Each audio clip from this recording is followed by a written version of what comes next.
Ben Sulayem a fait face à une série de critiques récentes de la part de Lewis Hamilton et George Russell concernant les changements apportés à l'annexe B, qui ont été mentionnés par le président de la Fédération internationale de l'automobile. Il semble que les pilotes aient peu ou pas confiance dans le fait que de telles modifications seront réellement mises en œuvre, croyant que tout n'est que parole en l'air sans action, ce qui augmente encore la pression sur Ben Sulayem pour qu'il maintienne sa position à la tête. Mais les déclarations de Russell et Hamilton suffisent-elles à renforcer l'opposition des pilotes au président? Et, plus important encore, quel est l'impact de cela au sein de la structure plus large de l'entité qui régit la Formule 1? Il ne fait aucun doute que les pilotes sont totalement insatisfaits de Ben Sulayem et l'ont clairement fait savoir lors de la dernière conférence de presse en abordant les changements possibles de l'annexe B. Le président a été critiqué pour s'être immiscé dans les règles relatives à l'utilisation de jurons, ce que les pilotes considèrent comme totalement inacceptable venant de quelqu'un occupant sa position. Ben Sulayem a reconnu la pression précisément à un moment délicat, car il doit défendre son maintien à la présidence devant le Conseil à la fin de l'année. En commentant les changements apportés à l'annexe B, Ben Sulayem a déclaré « Après avoir reçu des commentaires constructifs des pilotes qui participent à nos 7 championnats du monde de la Fédération internationale de l'automobile, j'envisage d'apporter des améliorations à l'annexe B. En tant qu'ancien pilote de rallye, je comprends mieux que beaucoup les exigences auxquelles ils sont confrontés. L'annexe B est une partie essentielle du Code sportif international et est fondamentale pour maintenir le sport accessible à l'ensemble de notre communauté sportive. Les êtres humains créent les règles, et les êtres humains peuvent les améliorer. Ce principe d'amélioration continue a toujours été quelque chose en quoi j'ai cru, et est au cœur de tout ce que nous faisons à la Fédération internationale de l'automobile. Malheureusement, nous ne sommes pas d'accord avec Ben Sulayem sur ce point. D'anciens membres de l'entité ont ouvertement déclaré qu'ils ne soutenaient pas le président, ce qui est la principale raison pour laquelle ils ont décidé de quitter l'organisation. 2 de ces noms sont Robert Reid et David Richard. Le premier était vice-président de la fédération, tandis que le second occupait le poste de président de Motorsport UK. Tous deux sont partis après avoir été empêchés d'assister à une réunion au cours de laquelle ils ont refusé de signer un accord de confidentialité. C'était précisément la réunion qui a approuvé la règle obligatoire de 2 arrêts au stand pour le Grand Prix de Monaco, ce qui soulève de sérieux doutes quant à la transparence de l'institution. Récemment, Hamilton et Russell ont tous deux remis en question l'intégrité de la fédération quant à la mise en œuvre de ces changements. Hamilton, un opposant connu de Ben Sulayem, a déclaré « En fin de compte, nous n'avons pas de siège de pouvoir à la table des décisions, et à mon avis, cela doit changer. Des gens prennent des décisions pour d'autres sans jamais avoir été dans la même position. Il est important de considérer le point de vue des pilotes, et c'est ce que nous essayons d'offrir. » Cette déclaration fait suite au désaccord entre Hamilton et Ben Sulayem concernant l'interdiction des bijoux. Lorsque cette règle a été proposée, le septuple champion est apparu au Grand Prix de Miami 2022 portant tous les bijoux possibles, en signe de provocation envers les politiques de la fédération. De plus, Hamilton a été vu en train d'ignorer Ben Sulayem sur le circuit de Jeddah, alors que le président tentait d'entamer une conversation avec lui, ce qui prouve que sa position à l'égard du dirigeant reste inchangée. Hamilton continue de faire preuve d'un manque total de respect envers le président de l'entité, et il ne semble pas que cela changera de sitôt. C'est une déclaration forte de la part de Hamilton.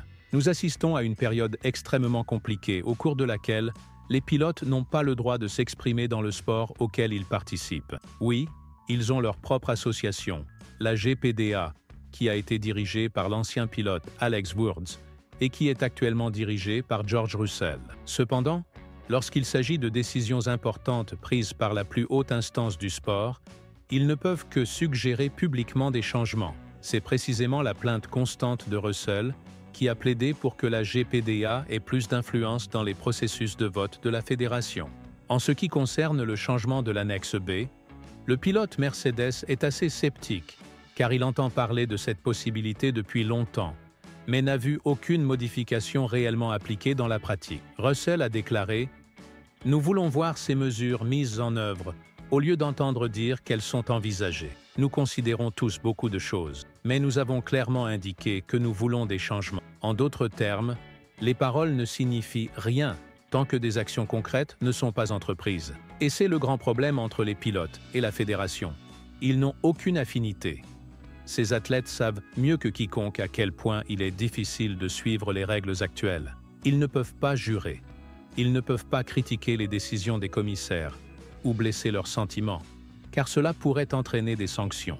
En comparaison avec d'autres sports, comme le football ou le basketball, les plus hautes instances ne semblent pas aussi préoccupées par l'opinion des athlètes, car elles mènent leur processus politique tout en permettant aux joueurs d'avoir la liberté d'opinion sur la base de dialogues constructifs. Comme mentionné précédemment, nous avons un problème évident. Les pilotes n'ont pas de siège à la table de la fédération, ce que Russell a souligné à plusieurs reprises. Il a insisté sur cette nécessité en disant « Malheureusement, chaque fois que nous entendons des nouvelles venant de ce côté du sport, ce n'est pas exactement une surprise. Il est vraiment regrettable de voir quelqu'un d'aussi respecté dans la catégorie exprimer une telle frustration. Et nous continuons à nous demander qu'est-ce qui va suivre. C'est en effet dommage, et nous espérons qu'une plus grande stabilité émergera le plus tôt possible. Tous les pilotes font pleinement confiance à Stefano Domenicali et à la Formule 1. Ils savent qu'il y a un travail d'équipe entre la catégorie et les écuries. Tout le monde souhaite que quelque chose de positif émerge de ce moment, avec plus de stabilité et de collaboration. Ce que veulent les pilotes, c'est la collaboration. Il n'y a aucun sens à continuer à se battre sur ces questions. Des critiques sont également venues de Tim Mayer, ancien directeur de course. Mayer a quitté son poste parce qu'il partageait une opinion similaire à celle de Reed et Richard. Il pensait que la fédération allait dans la mauvaise direction et n'a pas hésité à pointer du doigt Ben Sulayem. Il existe une perception générale selon laquelle l'ancien pilote des Émirats arabes unis dirige l'entité comme s'il s'agissait de son propre parti politique, de manière autoritaire. Et ceux qui sont en désaccord avec sa conduite subissent, directement ou indirectement, une forme de pression. Mayer a déclaré que Ben Sulayem préconisait la punition des pilotes pour l'utilisation de jurons. C'était son opinion.